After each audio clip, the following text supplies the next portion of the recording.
Welcome to the A&R Worldwide podcast presented by Nuplak with your boy Taylor Jones here as your host. This is the Executives in Discussion podcast where we talk to experienced executives and creatives. We dive into their journeys, ups and downs, the state of the business, where they see it going, and of course gathering some priceless advice and key takeaways. If you're in the music industry or you're looking to get your start in the music biz and want to hear from the very best, this podcast is for you. Today I'm joined by Ramprasad Sundar, who is the lead of music creative and production at Netflix India. He started his journey in the US but quickly went back to his roots and joined the global streaming giant Netflix, acting as a studio executive, heading up the music, creative and production vertical, supporting all endeavors in Indian original content. He's also an accomplished musician and film composer himself. This is a deep, touching, and informative conversation. So on today's A&R Worldwide podcast with Ramprasad, let's get into discussion. Ram, how are you? Thank you for being here. It's wonderful to be here, Taylor. Thanks for having me. Well, you've come all the way from Mumbai, but you're no stranger to Los Angeles and New York and the US because you spent a lot of your life growing up here. Pretty much, yeah, about 20 years. About 20 years. All right, and you recently moved back to Mumbai? About 5 years ago. 5 years ago. And of course, and again, starkly different, beautiful place within itself. Absolutely. I just came back myself, and I'm actually going again this Sunday, and I'm going to be spending 3 weeks there, and I can't wait. We got to catch up. We've got to catch up, and you're going to have to show me the best restaurants in town. Oh, 100%. Yeah. Are you a vegetarian? No. No, absolutely not. I'm a vegetarian. Okay, so, well, I'll eat anything, which, you know, because I'm a vegetarian, because I'm not a vegetarian doesn't mean that I don't eat vegetables. Boom. So then let's try South Indian food then. South Indian food. How spicy is it going to be? Depending upon how much you want. We'll figure it out. Okay, cool. All right. So you are a studio executive at Netflix, and you have a really interesting career because not only are you a USC grad, but you also are a very bona fide and well-respected film composer. And you've been in the media and content space for almost your entire career at this point. That's right. That has now led you back to the roots in Mumbai and leading content and music and supervising, you know, projects for Netflix across APAC. Mm-hmm. And I'm really curious for you to tell me a bit more about what you do on a daily basis, exactly what your job entails, so that our listeners can get a full scope of, you know, of your skill and your caliber. Well, it all started in 2021 when I was already a part of Netflix. I joined Netflix from Los Angeles, actually. I used to work for Apple. As part of the team which did the Indian series. So I was working there, and one of the headhunters was, hey, do you want to move to Netflix? I was like, yes, of course. But at this time, you were already film composing. Yeah, I was already film composing. I was consulting with technology companies. I was building music instruments for output. So it makes sense that you would end up at a content and tech hybrid. It just made more sense that it was a best marriage of both worlds. Yeah. Right? Again, music and content always go hand in hand. As a film composer, you work with film and content all the time. Netflix, I joined as a post-production coordinator in India because music was not ready at that point in time. In Asia-Pacific, we kind of set up the music vertical itself a little bit later down the road. I joined in the post-production vertical, setting up quite a lot of workflows for India, yada, yada, yada. Cut to about 2021 when somebody woke up like, we need to set up India's post-production, music vertical. And they were like, who do we find? And they were like, can we talk to Ram about this? And one thing led to another. And as of September 2021, and transitioned to leading music creative and production. That's the vertical's name in India. We are the ones who we enjoy setting up our titles for success from a music standpoint. We believe music and content go hand in hand because music is a very important part of content and is the content by itself. We primarily work on original compositions, working with composers, singer-songwriters, et cetera, et cetera. Our day-to-day pretty much is ensuring that our titles are set up for success from a workflow standpoint, processes, personnel. One of the things that we did not find when I started off this vertical in September 2021 was there was no music supervisors in India. So we ended up collaborating. Really interesting, especially considering that India and the land of Bollywood is known for being one of the most highly dense music centric, Right. industries when it comes to film. Yep, absolutely. And everybody would actually figure out a way to do it. And there was no set workflows. There was no Yeah. best practice. People just put it out of their heart. And that's one of the reasons why Bollywood music is still one of the biggest. But there's another industry in India which was not tapped in at that point of time. And correct me if I'm wrong, but a lot of the creative, for at least Bollywood, comes from the directors. That's correct. And friends of the directors, which is why you see the same names on a lot of the movies that the same directors are attached to. is. And the record labels and the publishing companies work very differently. They're figuring that out now as Yep. the majors are coming into the space. Absolutely. And of course, the market is fast growing and developing. Extremely fast. Yeah. So It was wonderful because, again, once we figured out there were no music supervisors, we worked with Berkeley Valencia to kind of bring them down to India in the middle of COVID to do the first program for music supervision in India. We ended up training about 15 different candidates and putting them out in the market for everybody and anybody to use. We pride in ensuring that we are setting up the best workflows, the most advanced future-proofing processes, workflows, personnel, people or processes any day. When you get the right people in the right place in the right time, we believe that we get the best music out there, irrespective of whatever the quality is. yeah. Wow. Really, really diverse, job, because you're overseeing production and music and creative and making sure that the three go hand in hand. Yeah. And of course, then leading a team at the same time. So what is the balance for you on a daily basis between leadership and creative? Because in a department like yours, what I'd love to find out, especially with someone that is as creative as you and comes from producing and composing, how entwined are you in the creative selection of works, and how do you balance the two parts of the job? It's a lovely question. The second half of that is my team is also very creative. Yeah. Divya from my team is a singer-songwriter with a 10 million song stream from south of India. Rahul, who's a singer-songwriter, music supervisor. Bhavani, who's a musicologist and a great curator.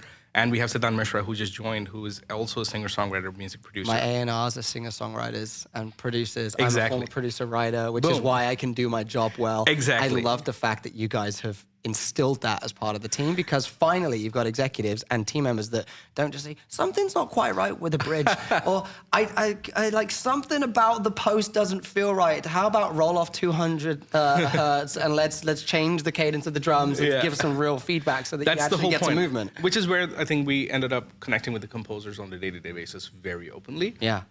We believe that when you give actionable feedback, the most receptive ones are the composers and the songwriters. They're the ones who are very welcoming of it because they hate what you said in a nice way. We say it in India, maja nahi aa raha hai, which means it's not fun. It's not fun.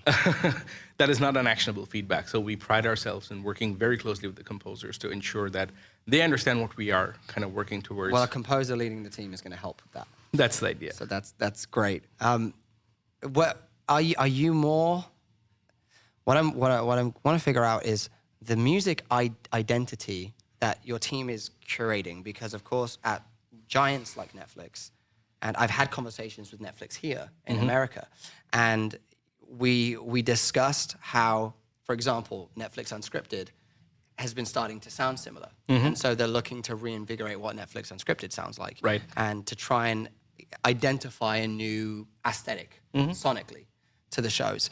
And is your team focus on one or the other or both, film and or TV and unscripted, or is it scripted versus unscripted? Is that a different department? And then how do the sounds change between the two, and what are Netflix doing to keep the sounds, becoming more fresh? Right.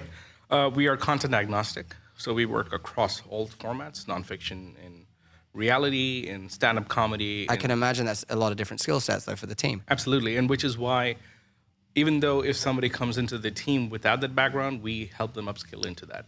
The whole point of being a leader is to ensure that everybody becomes a leader. Yes, and that's, you have to teach them how to fish. Yeah, that's the whole point, not feed them. But exactly. Again, so I love my team in that sense because they have scaled themselves up to becoming creatives, to becoming creative leaders. We have kept very interesting approach of identifying composers and doing composer strategies in India, especially recommending some of these things to the creatives in our team and externally, saying that, hey, this is a composer that we think would do great score, or here are a couple of songwriters that we might think might do great songs in this. What does that do? Is it looks at the best interest of the title and kind of seeing how best we can bring up, say, a yearbug or a great mnemonic or a wonderful thematic score. Yeah. And that keeps it fresh. We do not want to go in the box all the time. So again, as much as we love using some of the source audio stuff and everything, we always strive to look at what could be best done with a composer. The more job opportunities that you can create in India, the more people are going to be grateful to keep working with us. And as Netflix, we have to lead that effort of opening it up to many more composers who have not the who's who, like I said yesterday. They're not. We don't care about who's who. We're talking about who's next. Interesting. So let's talk about that. In fact, thank you for the comprehensive answer. It's really, really good. And so that leads me into the next question, and about the what's next, quality over resume, I guess. Many seem to flip that on its head. Yeah. Now, I've been working, and we had a great chat offline, but I've been working in K-pop for a long time and J-pop, and I'm now working in, with Indian pop music as well. Right. And of course, I-pop has been defined by some, but not by many, and there's some, disparity on what that actually means. And I think that's going to become clear, and a fine-tuned sound will appear over the next several years, because I think what I-pop is differentiates from what Bollywood soundtracks Absolutely. are. But what I want to ask is, are there any similarities to your knowledge, and you are the guy that would know, are there any similarities between how A&Ring happens in this space versus how it happens in the spaces of K-pop and J-pop and other areas? And what I mean by that is, are you working more so 90 to 100% with Indian local composers, or are you farming and shopping out composers from all over the world and pulling in those opportunities, no matter where they're from, what background they are, but if they've got the skills and the talent to be able to, step up to the job, then it qualifies. Yeah. What are you guys doing as far as the A&R process? Always within Netflix, we pride ourselves in local first. Right. Again, prioritizing the local talent. Even within Asia Pacific, we kind of pride ourselves working across the regions. Japanese composers on Indian titles, Indian composers on Korean titles. Again, this is what we're working towards at some point in time. The idea, APAC specific. Yeah. Again, to the extent that once we need somebody more, we're not going to shy away from it. If the content demands, I don't know, a Hans Zimmer or a Ludwig or Michael Giacchino, we're not going to shy away from it. We're always open to who's the right fit for this content versus who should be doing it, right?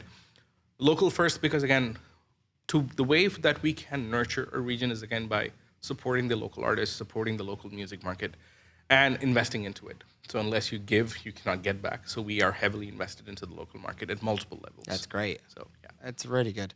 And also, what are the similarities between licensed franchises that come into India? Let's take the Voice of India, or an Idol, or Dancing with the Stars, for example. These types of franchises that have come over and they're on Sony TV and they're on different networks across India. And of course, not all of them are nationally broadcast because there are so many different languages and it's different. Some of them are. How do the soundtracks compare to what's brought in? Because it's such a different marketplace with a different ear. Yeah. Do you change the jingles? Do you change the music beds and the soundtracks and the themes sonically? We don't intentionally change it, but if it demands a contextualization or a tweak, maybe tweak it. That again depends upon what the content requires, right? Again, if the content is a little bit more global, then we definitely want to go global. We don't want to change anything. We're not here to go tweak everything just because we have to. Yeah. We only chime in if we think there's an absolute necessity for us to contextualize it for the Indian audience. But then we've never done only content for India. We've done content for the globe. Yeah. So, again, it's great to have Indian flavors, but not necessarily. Understood. How involved is your team in developing? Do you guys develop in the creative? I guess colleagues, yourself. Do you get involved in developing creative concepts and formats? Or do you are you involved in vetting those as they come in?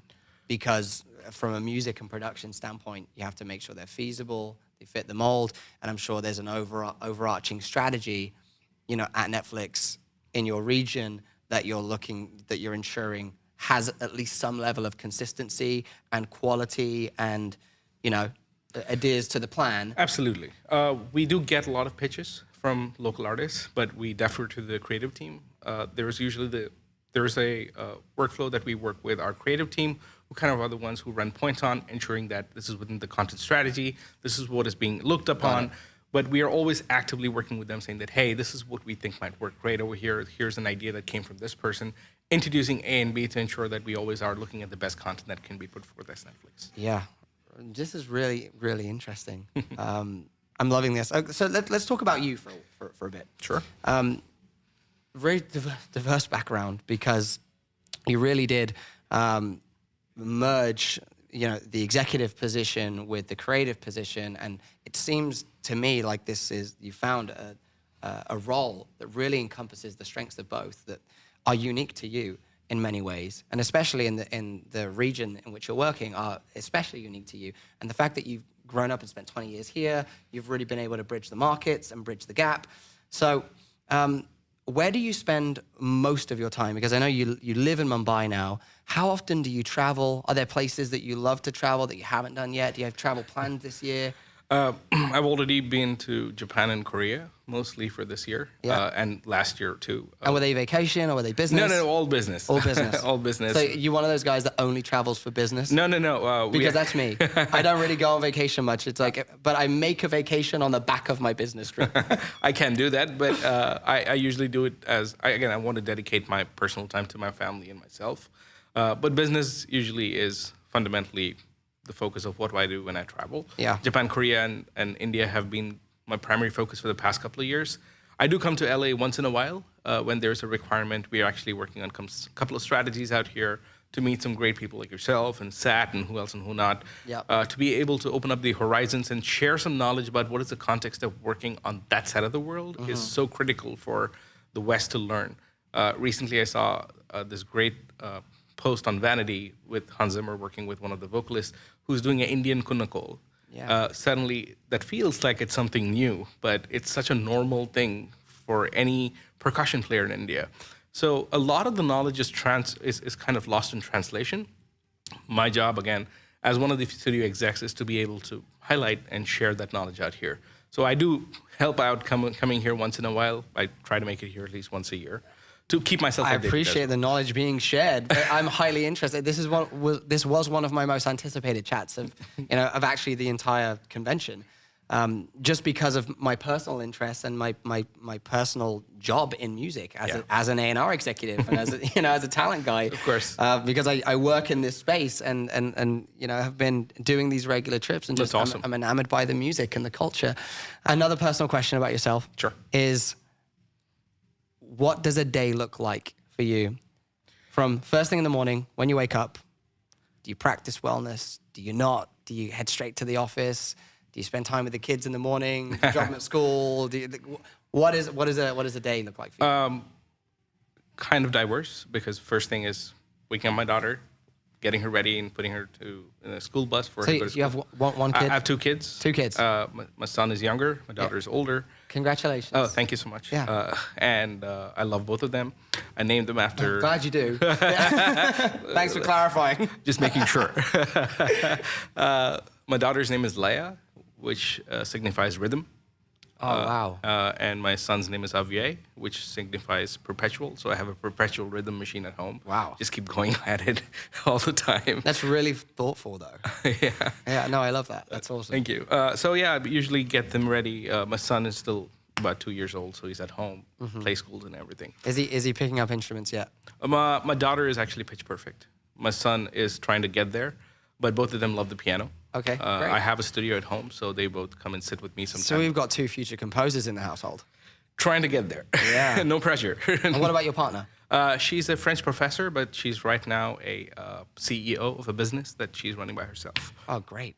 So yeah, all of them are musically inclined. My maternal side is one that came from music background.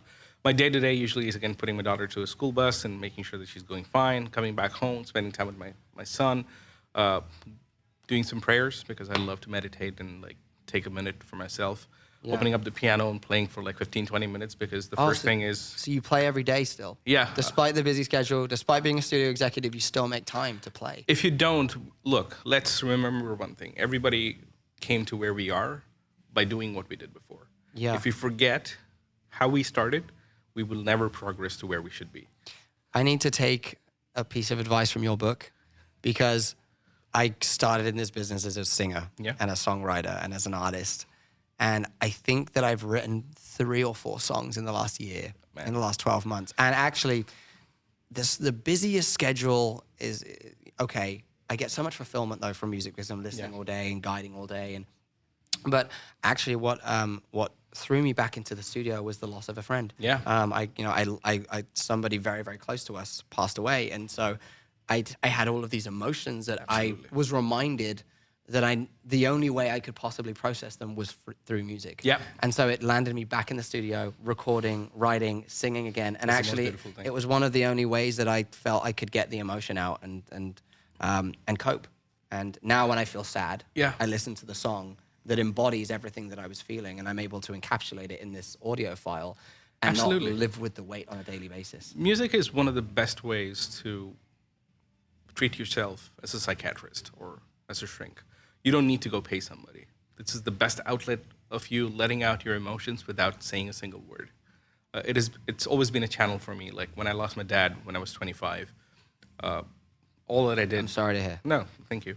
All I did was play. All that I did was create a new song, trash it the next morning. Write a new score, trash it the next morning. What I was doing was constantly processing depression and dark feelings, just throw it out. So that's the reason you discarded of the music, is because it held the feelings that you didn't want to hold on to? It could be that way, or maybe I just... Walk me through the psychosis there. The idea, again, was to be in the moment, to ensure that I'm writing what I feel at the moment. The next morning, I would wake up and I would listen to it. Maybe I loved it, maybe I hated it, but the important thing was me moving on from that day. Yeah. Again, important thing is to move on from where we are. I know it's very simple. Depression is a real thing. Psychosis is a real thing. Mental health issues are a real thing. Amongst the busy schedule that we all have in our lives, we need to definitely take a way for us to let it out. Again, if it's 15 minutes of piano for me, it's a beautiful thing that I can sit down. If it's singing for you, it's maybe you taking a shower and singing your heart out. Maybe it's listening to music that heals you. Pop on your headphones, maybe in your train ride, car ride, bus ride, whatever you take to work, or even sitting at home and listening to something. Connect yourself and feel your emotions, because as humans today, we are so bound by social media and everything else that we don't reach out to our inner soul. Sometimes it's about reaching out to your inner self to heal yourself. I feel inspired. I feel inspired, and there is clearly. Thank you for opening up. Thank you for sharing. Of course. There's clearly such a depth to you and such profound integrity and such profound passion for what you do. It's really felt. It's felt in the room, and it's felt, genuinely. So I can only share my excitement to hear some of the projects you're working on, some of your new compositions. I would love to be a fly on the wall when you're in the studio. Absolutely. And just see some of that. Maybe I can be better than a fly on the wall, but actually present at one of your sessions in India. It's very sweet of you. But we would love to have you over some of the creative sessions that we have with the composers at the office. Yeah. It'll be wonderful again, why are we doing that? Again, to ensure that the composer's in the best place that they can. We call them over. We have fresh music. It seems they're looked after by your team. We really care about them. 100%. Doesn't matter if you're the most fresh college graduate or a school dropout or whatever you are. With greatest talent, age doesn't matter, right? We ensure that we want to nurture them. We want to give them the right podium, the right voice that we can. It's so wonderful because... Amen, brother. It's so wonderful because we feel grateful about them choosing us, and they feel happy that somebody saw them. That's all it is, right? And that's how a community is built. That's how a community is nurtured. I usually tell this to my team and to quite a lot of people that I say, unless you give 2 things, you cannot expect a thing back. First, give before you get back. And this was something that my uncle taught me during the hard days. invest into the industry by means of actions, by means of words, by means of kind, whatever. Don't expect back from the industry till you have done the deed. That's an important piece that I want to leave there. This is resounding. Do you treat your friendships and your family relationships, do you apply the same morals to all of the relationships in your life? I believe I do. Yeah. Maybe my wife has a different way of looking No, at it. and it means I've been in a situation recently where, I believe that I do good. Yes. I believe I care. I believe that I'm courteous and that I am genuine and transparent when I communicate. And sometimes, though, there are, circles around you, people that just don't like it, or you're misunderstood, whatever it may be. I try to ensure those people are carved out for me. Those who don't give and those who don't show respect and show loyalty and show, compassion and empathy and some of the other things that you need, especially in a creative business, to feel satisfied and sustained. So I'm wondering, in the position that you're in, do you keep your circle really tight outside of work? I believe in enterprising empathy. What does it mean that as business transactions is what we might have at work, we want to extend that out beyond life as well, like at business level. We do keep quite a lot of things too close to our chest as humans, but I believe that when we open up, and sometimes I don't tend to carve out the people who do not give something about me, because the longer they are there with me, they might understand what kind of a person that I am, hoping that at some point in time in life, they might appreciate what I've done or It's a unique way to look at it. Again, it's easy for us to shut away the noise, but what if the noise actually had something that was profound, right? What if they were actually trying to help you? It's easy for us to, again, say, you don't trust me, I don't want to talk to you about it. But what if they were trying to help you? That's an interesting way of looking at life. Again, you have to go through quite a lot of these things. I'm pretty sure you've gone through tons of it. Of course. Yeah. It's easy. You can't get to the top of Everest without a climb. I said it in my last podcast, I'll say it this time, and I'll keep saying it because it's the truth. Absolutely. And if you get to the top of Everest without a team, nobody's going to carry you back down in case you want to. Wow. I can't wait to post that. Let's go. Yeah. So always remember that if we always think we are a one-person army, we are never that. That's wrong. Believe that there are so many more people that can add value to you. Even if they subtract, they might be subtracting the right things. And you may not see it initially, but you may notice it in the end. Yeah. And it may be a part of your journey to self-development. That's all it is. Yeah. Sometimes it's not about multiplication and division. Life is as simple as plus and minus. Minus is not necessarily a bad thing. How often do you do podcasts? This is the first time I've ever done it. It's the first time you've ever done it? Yeah. You've done a great job. You're a natural at talking and at actually allowing this baby here, this microphone, to pick up your energy and your intent. And it's I've thoroughly enjoyed this. No, the pleasure is mine. And I feel touched and warmed to have been in your presence and to have listened to you talk. So genuinely. So thank you very much for spending time with me. Here. It's been wonderful talking to you as well, and keep doing what you're doing. It's amazing. Well, thank you, and I'll see you very soon. I'll see you next week. Absolutely. In your city. Done. Yeah. Thank you. Thank you. Appreciate it. Make sure to subscribe to the podcast, follow the Spotify page, and stay tuned for the next episode of Executives in Discussion on the A&R Worldwide podcast presented by Nuplak with your host, Taylor Jones. See you next time.